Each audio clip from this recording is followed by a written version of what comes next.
marketing team is, or manager's done an excellent job.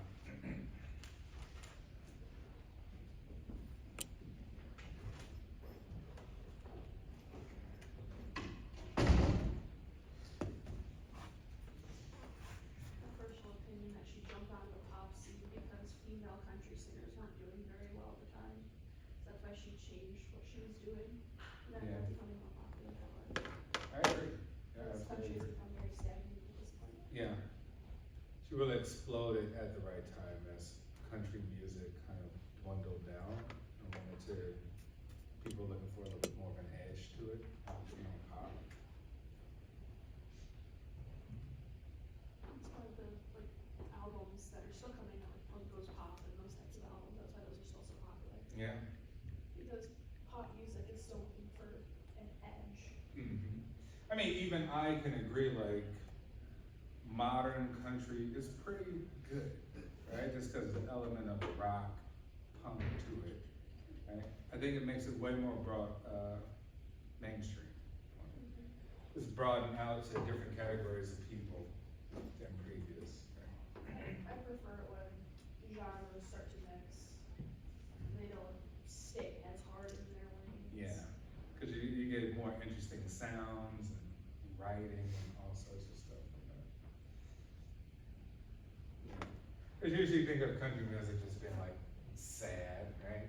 Like sad music and always with a really negative story to it. But then now you kind of like, it's actually music that can kind of pump you up sometimes.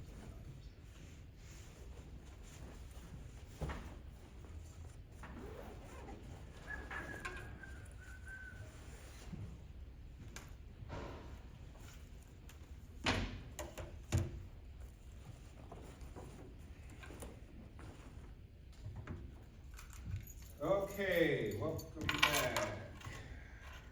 How's everybody doing? Okay. Anything exciting over the weekend besides Super Bowl? Anybody win any money from the Super Bowl? Come on. I bet $5 and I won 78. So Whoa, that's Yeah, a it was pretty nice. good. Do the math on that if you would have bet 100. well, Yeah. Nice little investment. Just friends and family? no, there's a thing on DraftKings. Oh, drafting. Yeah, I got like there was like this guess this team score, like each team, like it was like 20 under each or 20 over under, and I guess over, and I caught it. Gotcha. Yeah. Yeah, they kind of got some unique sort of setups that you can always put Yeah. some money on, some kind Yeah, of. they got some weird stuff on there too. Yeah. Like Taylor Swift, there's like how many times she was gonna be on the TV and everything. Actually, I would have probably went more for that, right? Because football is kind of still hard to predict sometimes. Like nobody anticipated for that ending. Anybody lose any money? Okay. All right, moving along.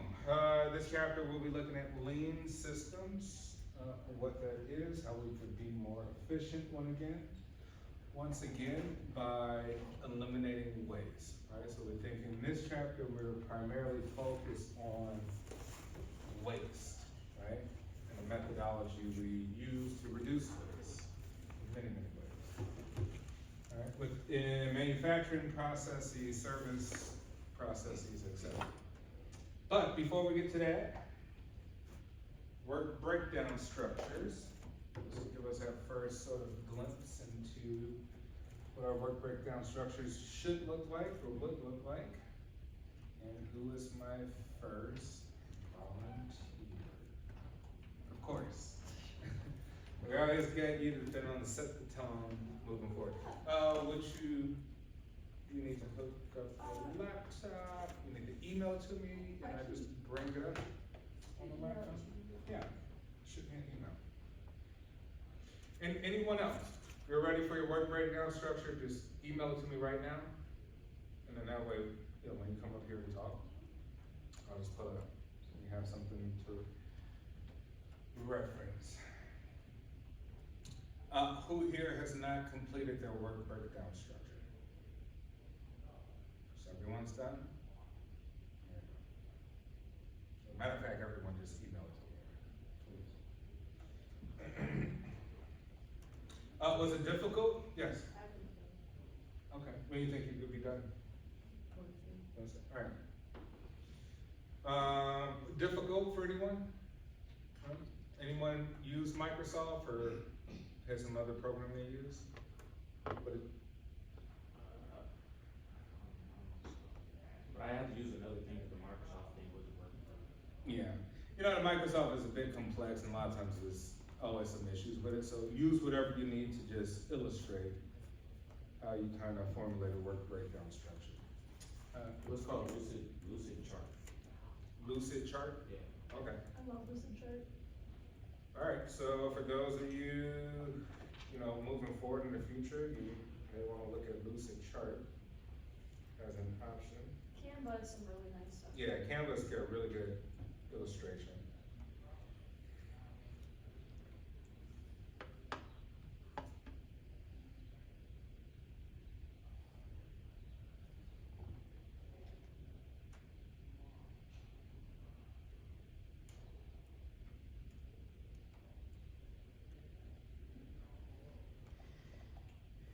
One second here. Connect to,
alright, so first coming up, they have a name, Next. Maxine, yeah, we got Maxine coming up first.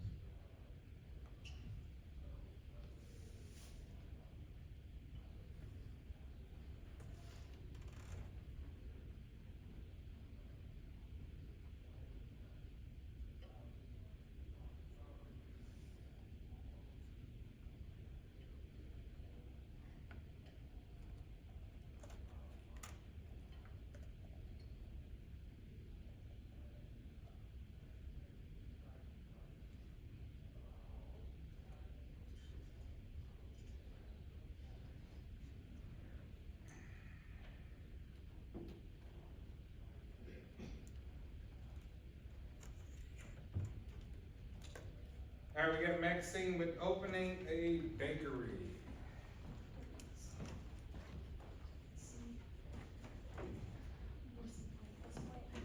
So, the big goal was the actual physical opening of the bakery, and the two major goals that would have been started was the red one, which is opening the actual storefront, and the darker purple one, which is the actual product creation. So with the product creation, there's gonna be a standard menu and then a specialized menu. So the specialized menu would change week to week.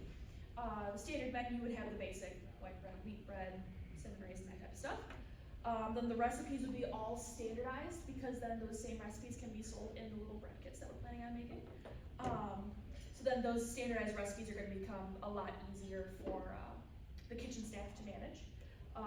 Kitchen equipment will be acquired, ovens, industrial mixers, storage compartments, that type of stuff.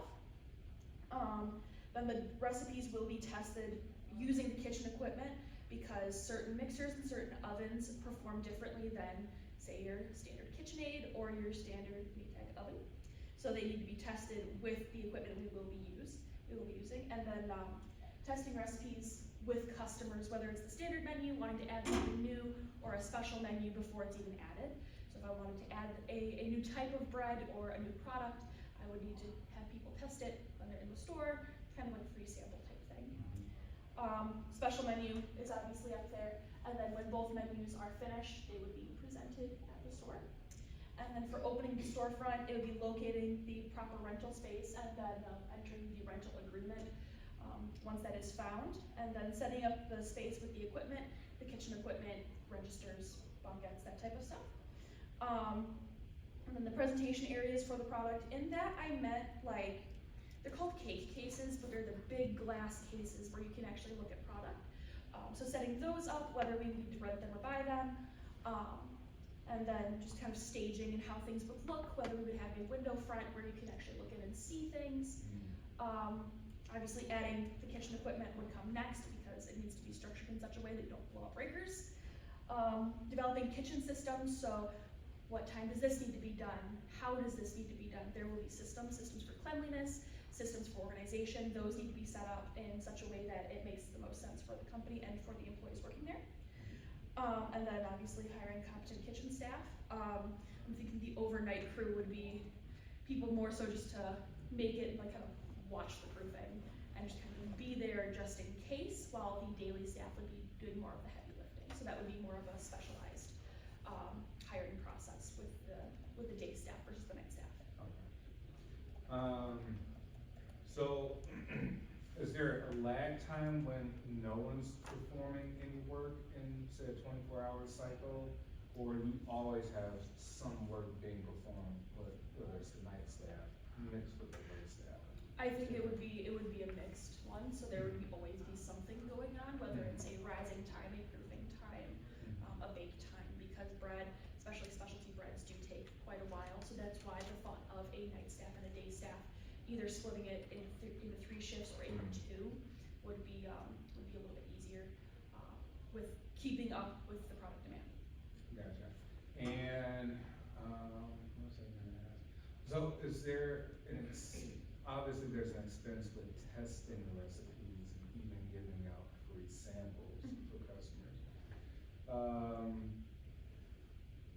Have you thought of any alternative for that? Like, So home testing like within, family, or testing within the staff, that's kind of a captive audience for that, but people, when, you're there testing for your boss, you're more likely to go, yeah, that's great, and then you actually sell it and it doesn't sell well because it sucks.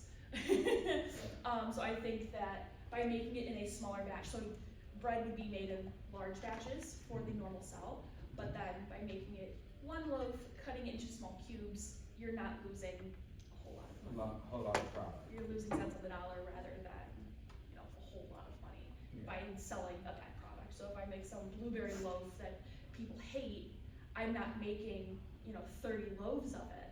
I'm making one, and at the end of the day, we're throwing out the whole loaf because nobody likes it.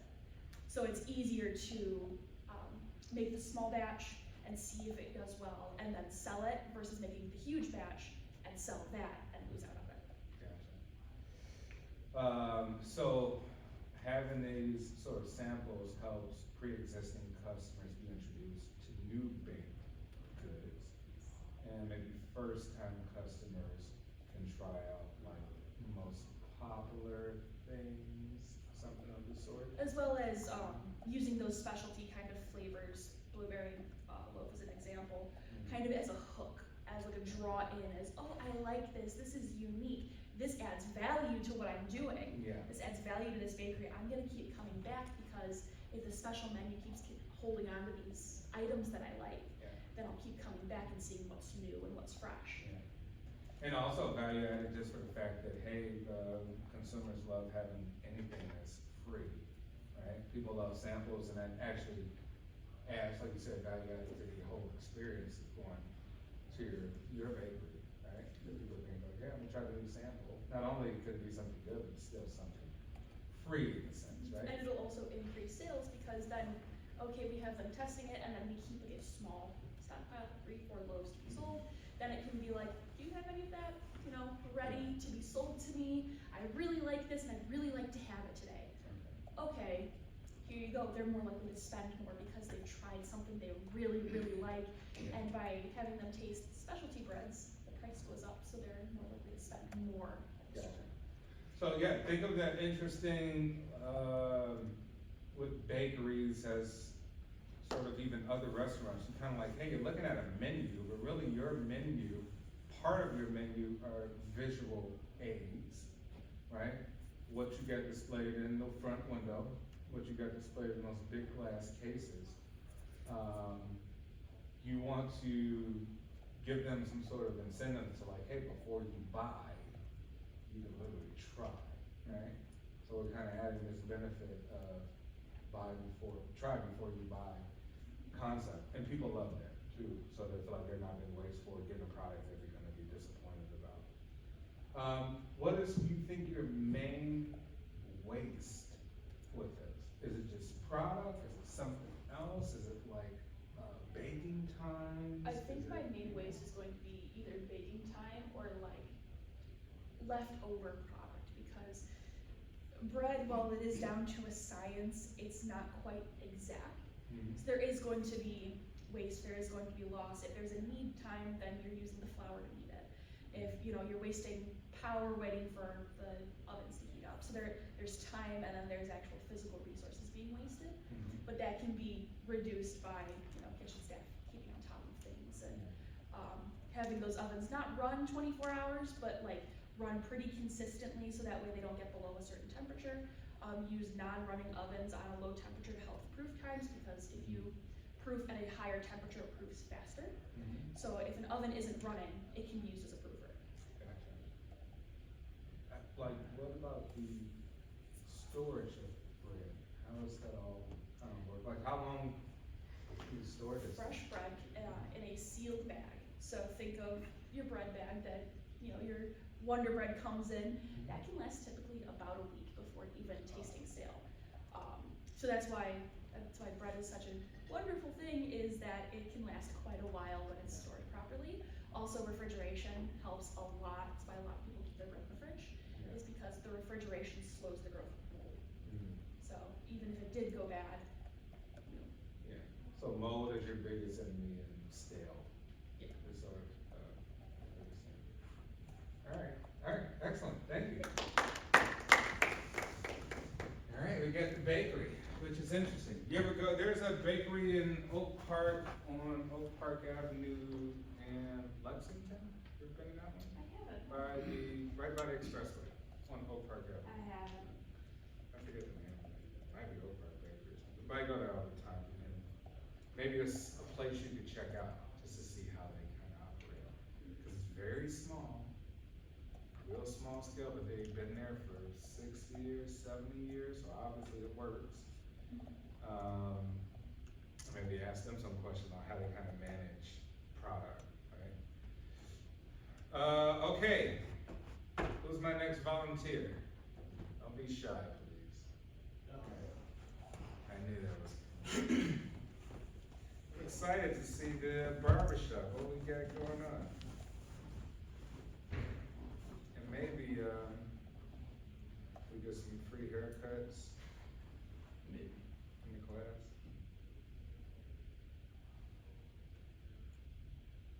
I want you to put a Taylor Swift. Trayvon, right? Yeah.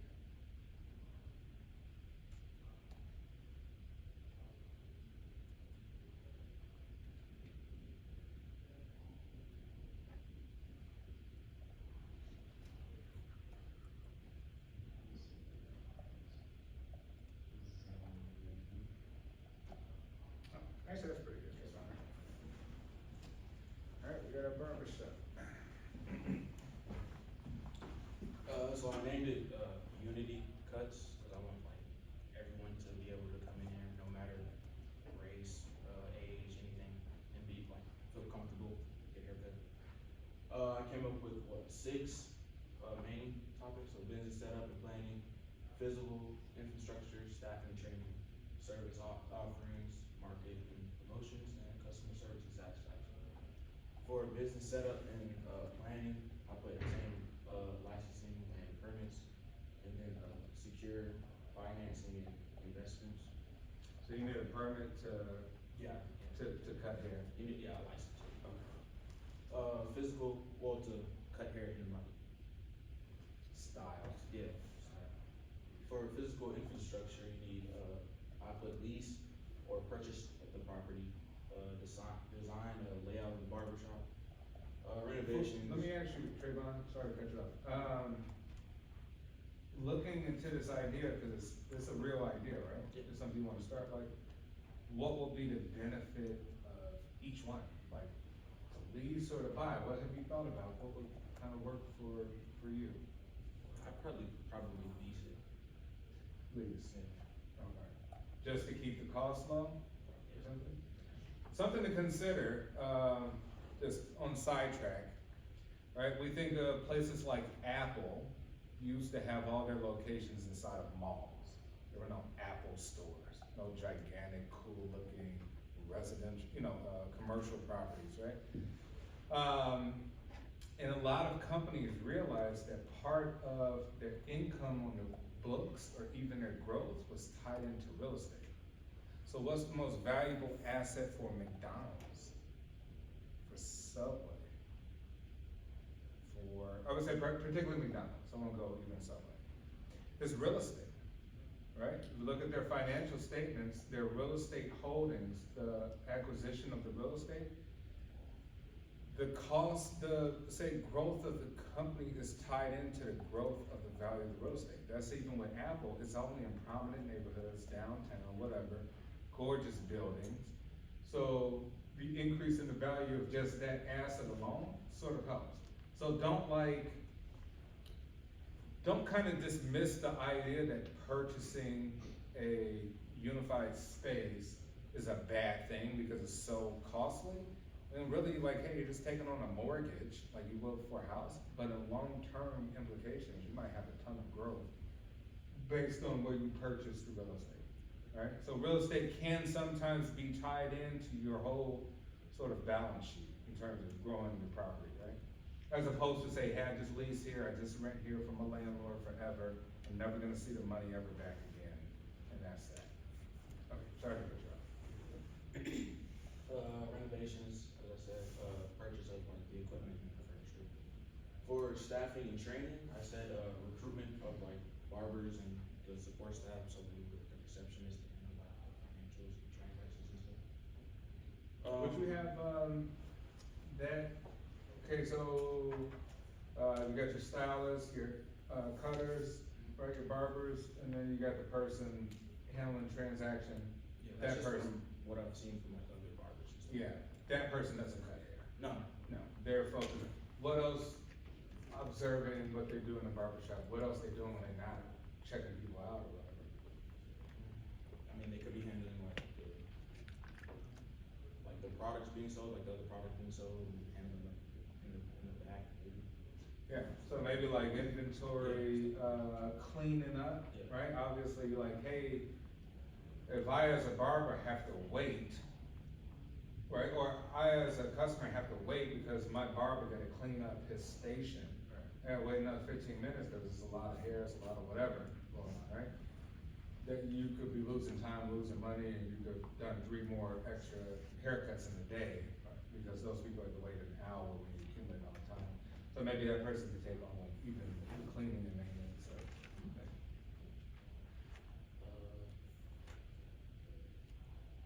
Okay, conduct, interviews and like background checks, make sure they have their licensing and stuff. Provide training and, customer service, hygiene, and then like haircut techniques and stuff. For service offerings, I put determine types of service and products being sold, pricing strategies of the services, and then develop like a menu for them. Market and promotions, create the brand identity, launch. Trayvon, old school is like, alright, you go to barbershop and they got everybody's like fades. Yeah. Their haircuts up there, like, what have you seen more modern or more contemporary to like get people to select unique styles that maybe only you can perfect or you do very well? So they, of course, they have like that type of, the layout of like the haircuts, but it's online, recently saw like a thing with that, a company named Wall does, where they have an app where you can like put your face, take a picture of yourself, and then you can swipe through like the different haircuts and stuff, and it like kind of fits to your head and stuff like that, so I've seen that. Alright, that sounds pretty cool. And Wall's the manufacturer of the, Yeah, like clippers. yeah, and all that Wall's stuff. manufacturer. Cool.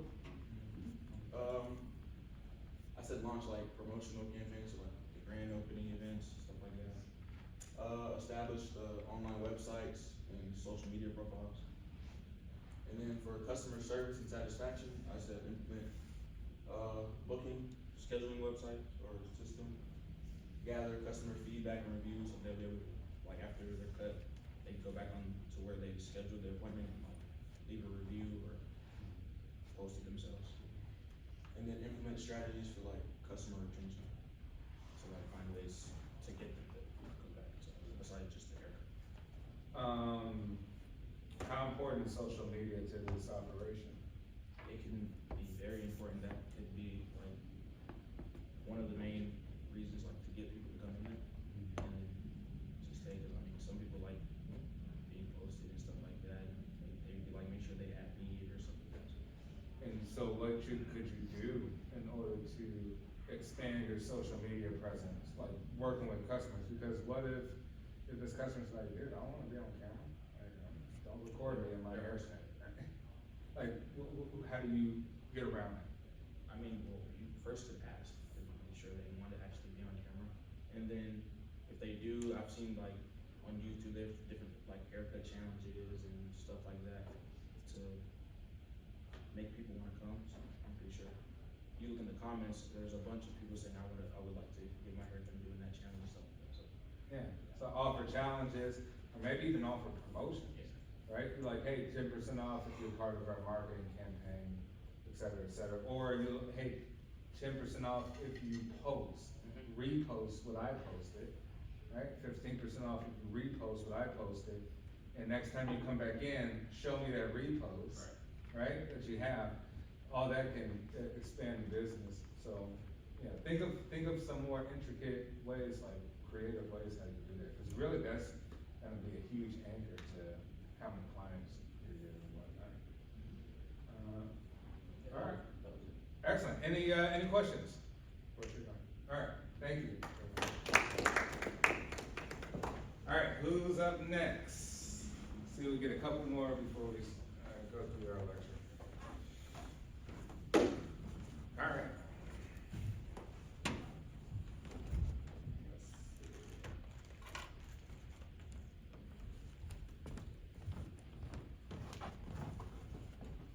Jessica, right? Yes.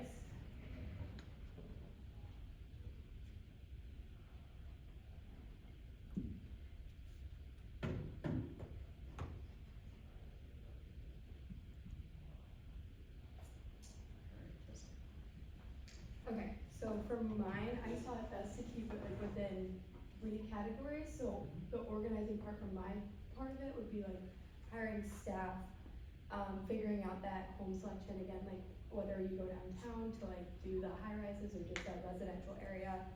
And then, preparing a plan of action to complete the houses, so like, I think the best way to do that would be so that every house kind of works the same, you go through with the same steps, whether they add stuff or not, you still have like the same idea going into it.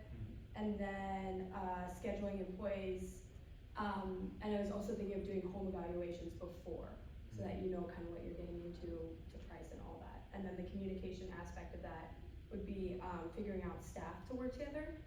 And then, somebody for customer service, who they're gonna reach out to when they need something, and then website to get customers in touch as well as like to advertise. And then the structured process, figuring out how much payment per the hours that we're there or what we're doing, payment per difficulty of the job, like how hard it is, what they want from us, and then how much equipment for each job that we're gonna use.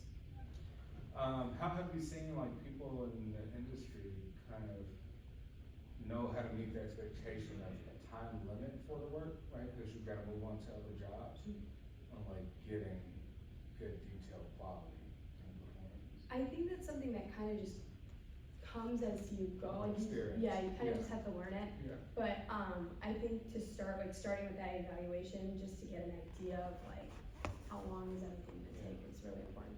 So even think of like, hey, you know what, when I hire staff, maybe we can go, we could work with brokers or whatever and say, hey, let us clean up these units that you haven't rented out, right, with nothing in, or know some people have like, sort of a prototype room for studios, 1 bedroom, 800 square feet, 2 bedroom, 2 bath, 3 bath, and see how long it takes to perform cleaning these tasks, Mhm. kitchen, bathroom, this.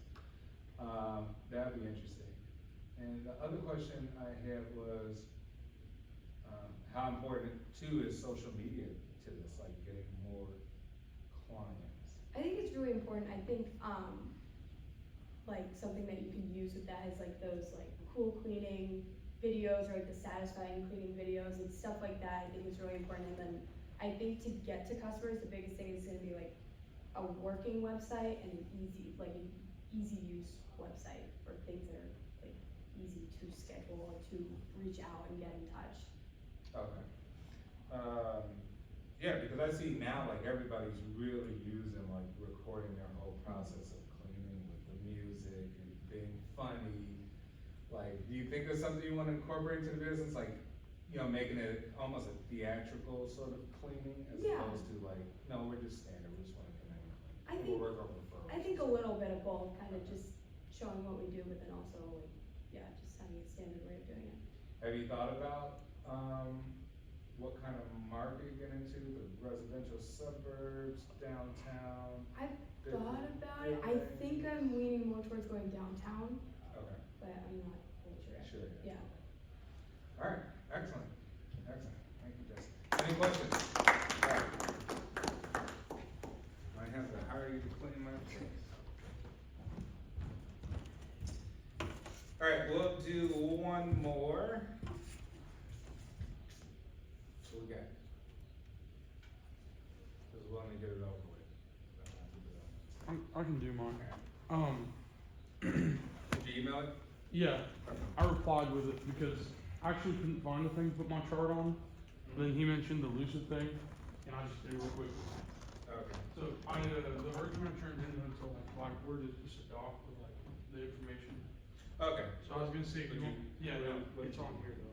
Uh, It's the image one. I'll try it.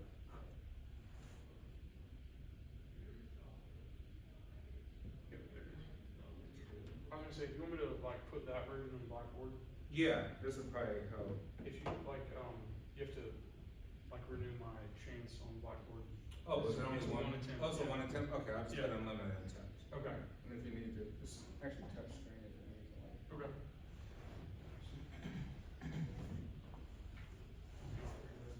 Okay, so, my company was Right Restraint, the racing neck restraint. I had 5 categories. The first one was the business setup. I'm gonna do that so I can see.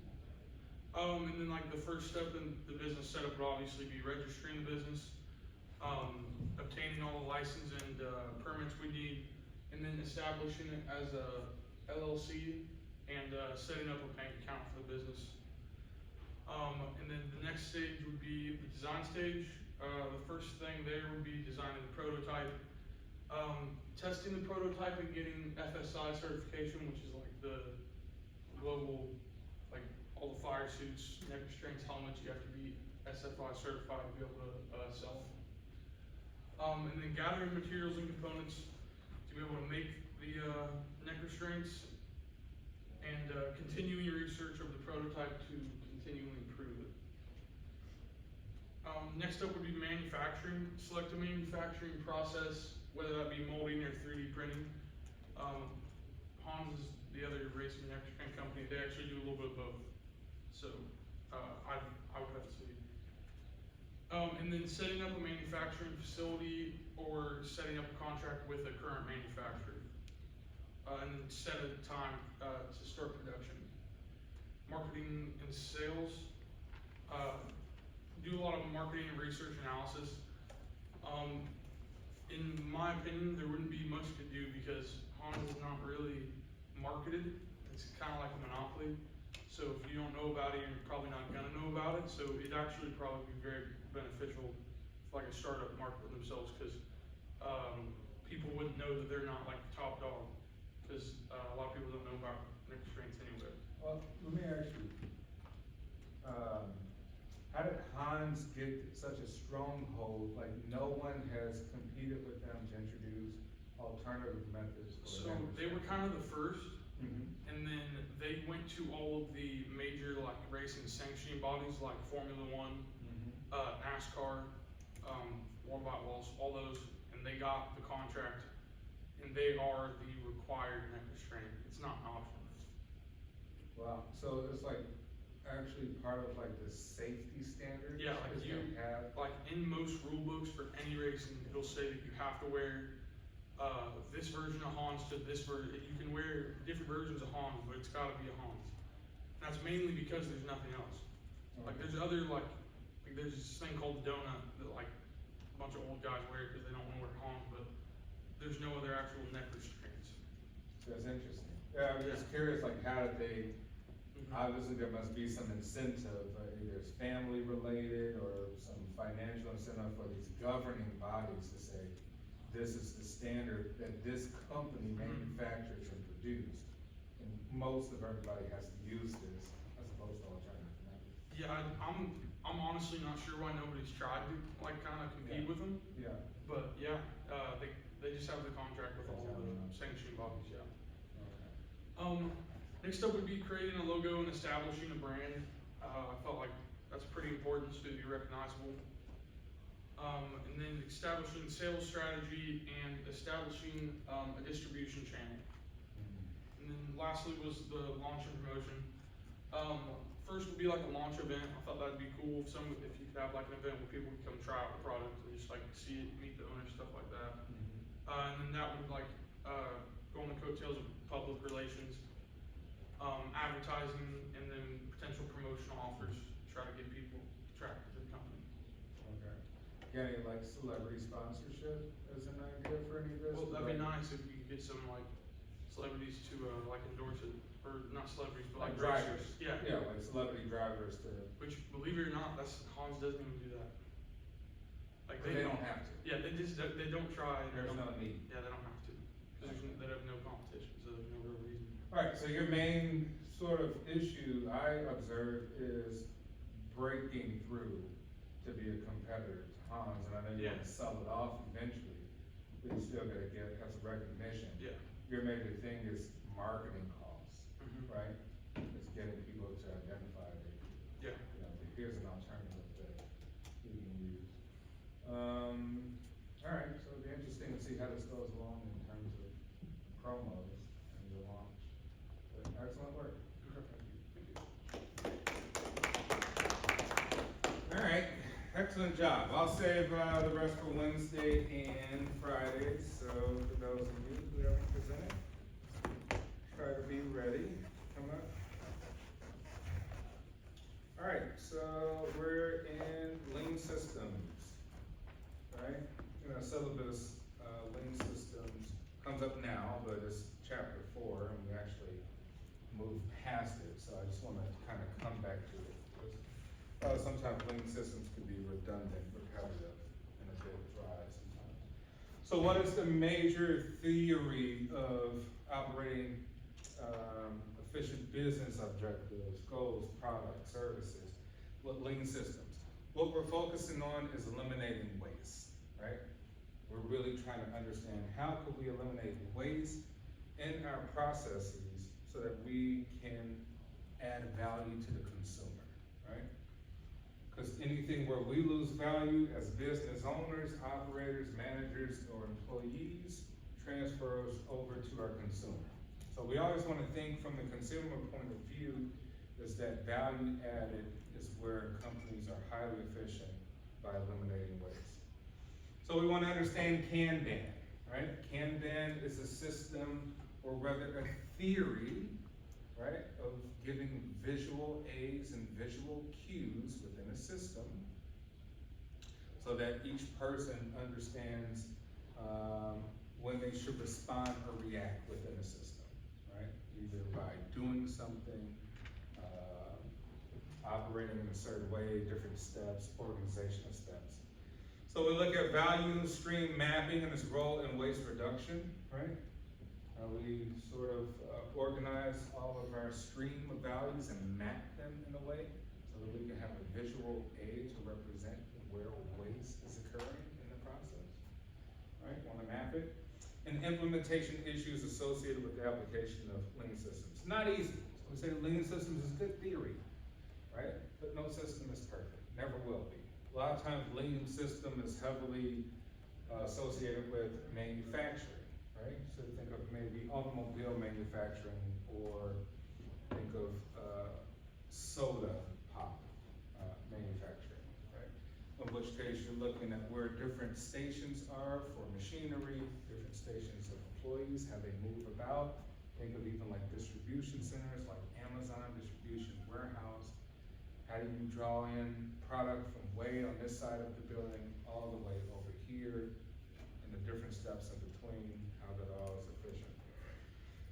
So Lean Systems approach really focuses on just in time, right? So this idea of just in time, which meaning that we do not theoretically want to hold a ton of inventory, right?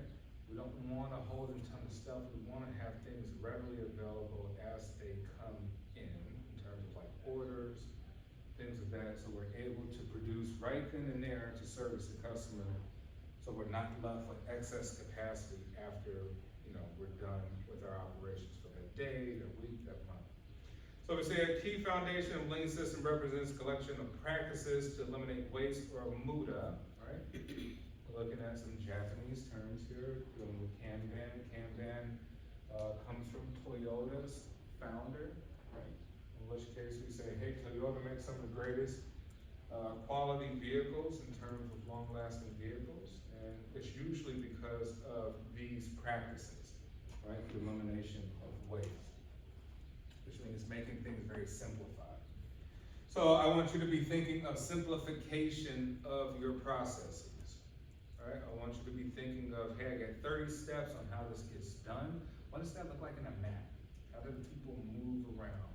How does the product move around to get to the customer? And where in there is waste in terms of time, resources, etc.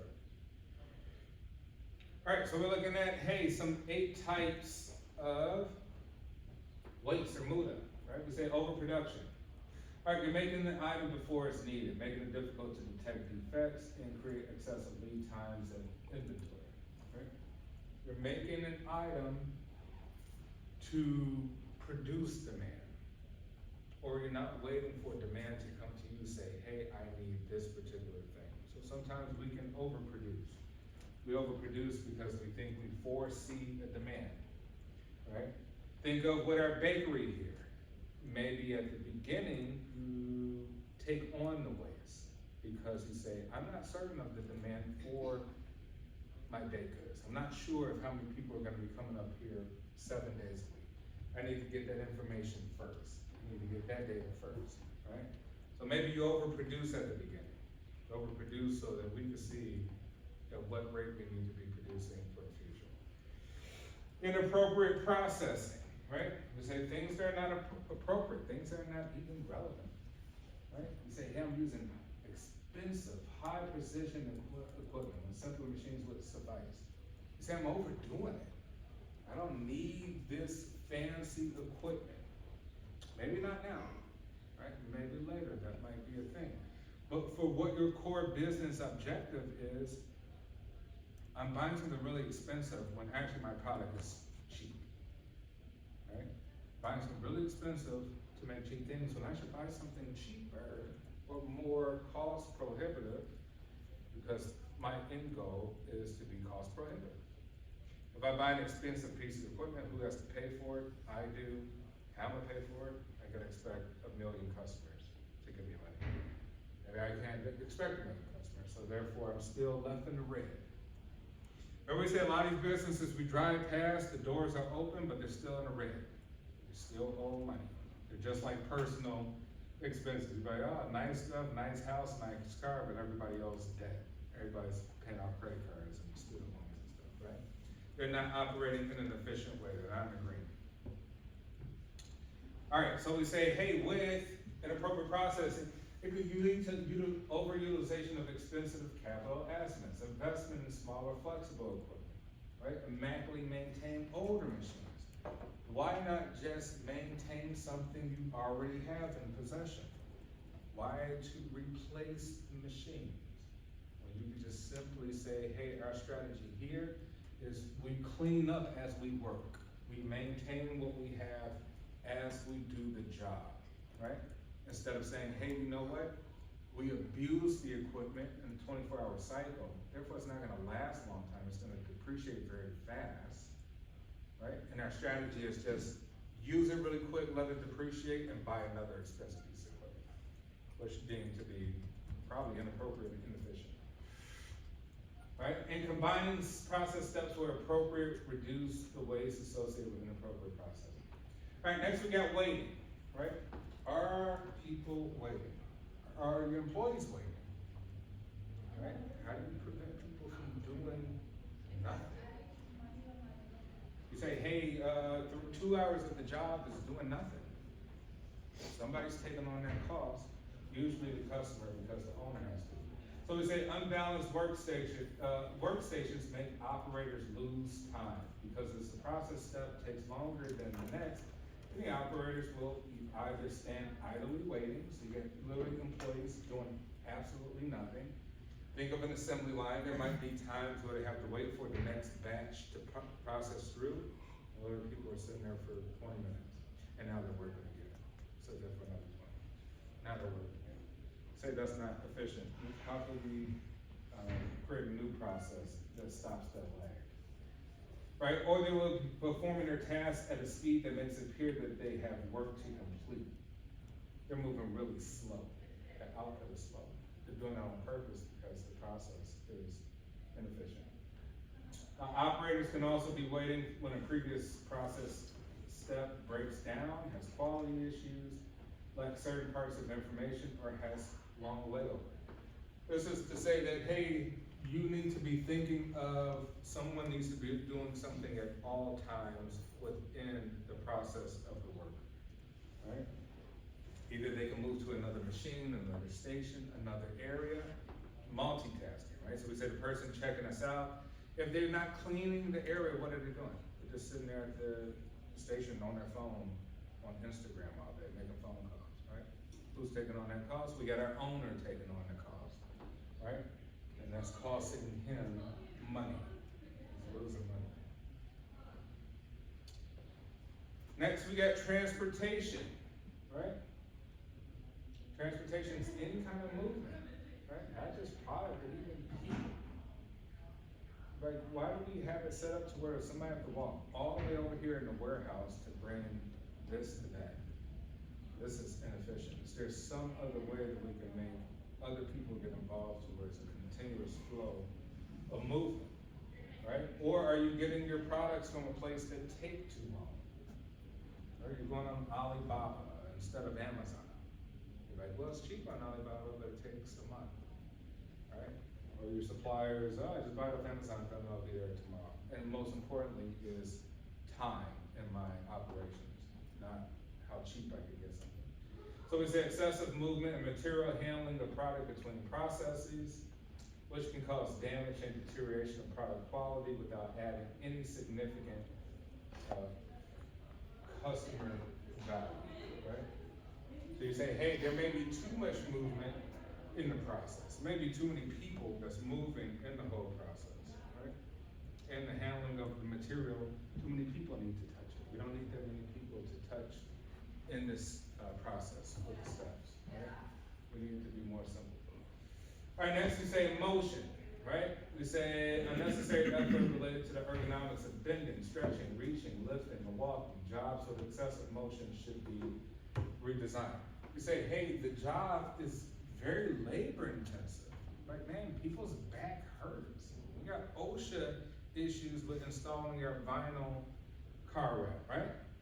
We got people bending over for hours to get underneath certain areas. Could we use some machines to do that? Automated process?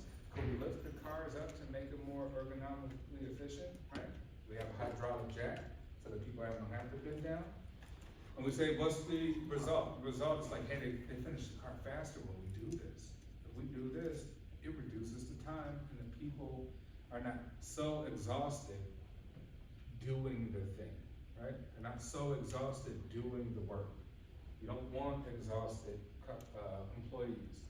You want customers who are highly efficient and have a ton of energy to move on to the next step. What's our time? 10:15. Okay, well, now here we'll continue this on Wednesday. All right, we'll continue on Wednesday with work breakdown structures for those that are presented, and we'll continue with this lean system. Have a good day, everyone. See you Wednesday.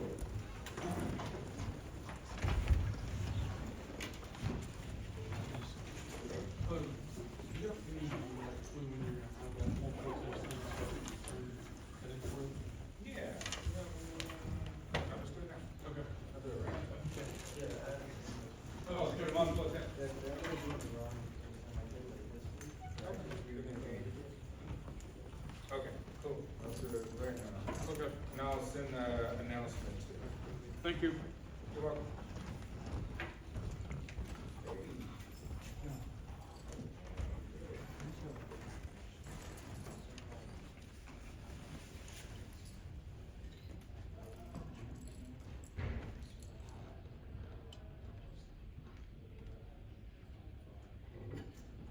Yeah, usually, I mean, with anything with insurance. You fill out a quote, they'll probably be asking you like, hey, what's the number of employees in the operations? What can you estimate us on capital assets, you're talking about your van, your equipment, all these different things. And they'll probably say, well, how much, here's options, how much you want to be insured by, right? So it's kind of like you pick life insurance almost, right? Like, I want $1 million policy, $100,000 policy, $10,000. $1 million costs more for us, I don't know, with your operations, do I need $1 million policy? Like, no, we're covered up to $10,000 in damages that we do, 15,000, 50, something like this. Okay. Yeah, maybe there's something you could probably look up, say small scale operations for, Yeah, I saw one that was like, they said around like 2,000 a year, but I don't know. how much it will cost. Yeah. Okay. Does that sound cheap? I mean, that sounds pretty good if it's a small scale thing. I'm thinking, I mean, it can't be that expensive, it's just like you and somebody else, nobody would break into the business. But, yeah, I would say for yourself, think of a reasonable amount of what you anticipate that you can pay. Okay. And use that as your sort of barrier to the amount of policy you can have, right? And then like another question I have is, so like, if I did like decide I'd make this business, I mean, I'm a junior right now, how far in advance should I start with like creating everything until I actually do it? Let's start now. Really? Yeah, I would start Like, with. I mean, like setting up insurance, like all that, like starting maybe like a month before. So after you graduate, you're going back to Arizona? Yeah. Okay. I really would start now, at least Like, getting estimates of everything. So when I go to Arizona, I know the insurance companies out there that do this kind of coverage for that particular type of business. okay.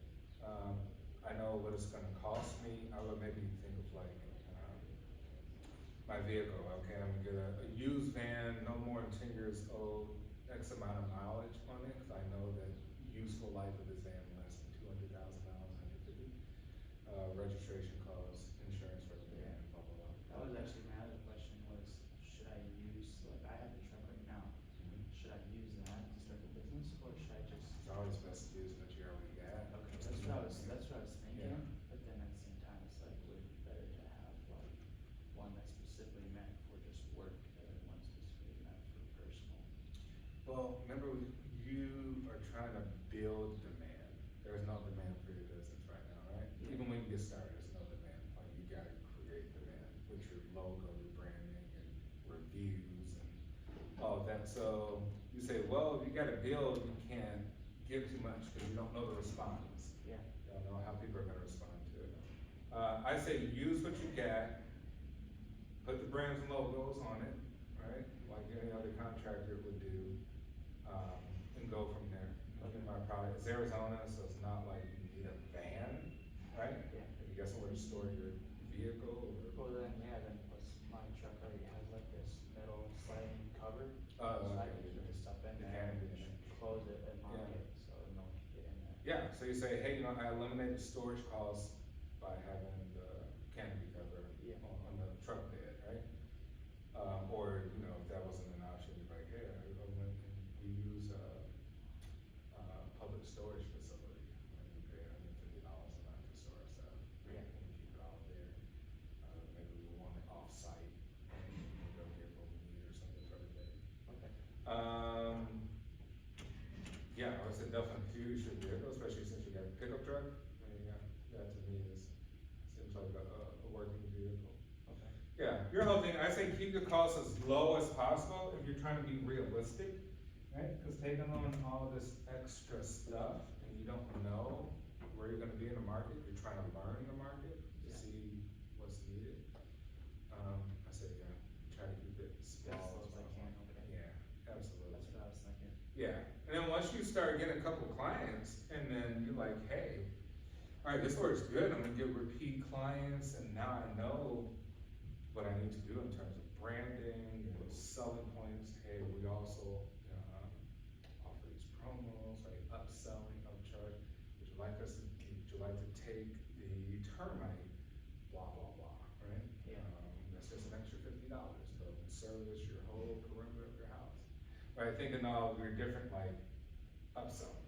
So your thing is like value added.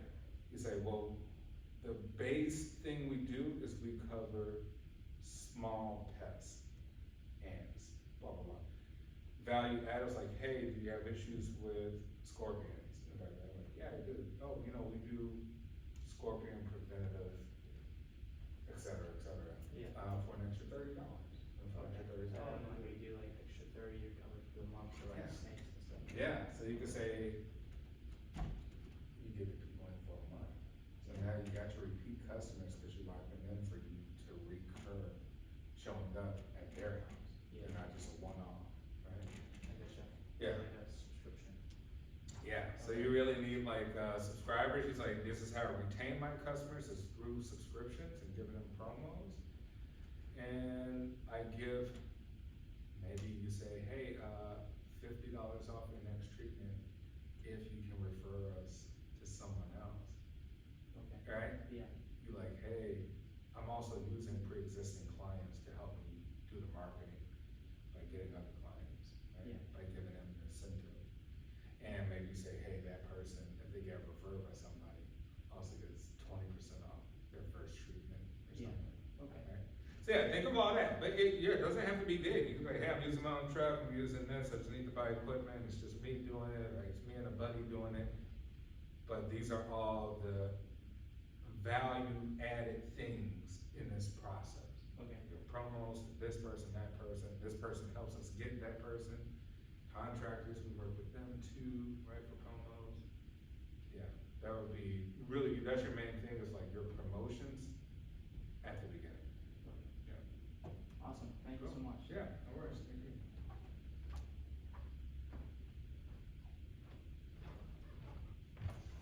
For like creating like a website, should I wait to do that until like next year? 'Cause- No, I say it's good to, like, website is something you clearly, that's not gonna be like a hassle. So I would start as soon as possible and like just revise it, kinda as I start to see the trends. Okay. You know, cause, you know, you need experience, so you need to put something up there and then start looking at what everybody else is doing, who's already there. And be like, this is stupid, why they do that, they don't need that, right? But be Yeah. like, man, this is awesome, let's simply add this to what I already got, right? Instead of saying, oh, website's big, right? Because your website is your first impression if no one ever knew you guys. Yeah. Right, so you wanna be like, oh man, this place looks super professional, they got a Yelp, you can have a Yelp page already, or Yellow Pages. social media, are we ready to go? Like, even if it's not like broadcast, you can have it private, so you're ready to make it public, Okay. you know? Yeah. But like, you can already have stuff already there, talking about you, hey, the founder, right? I'm about, college educated, sports athlete, you know, I wanna tackle your pest problem, right? Yeah. Or something of the sort. So, I'd say, yeah, that's definitely something I would start doing as soon as possible, and just constant revision according to the trends until I'm finally back out.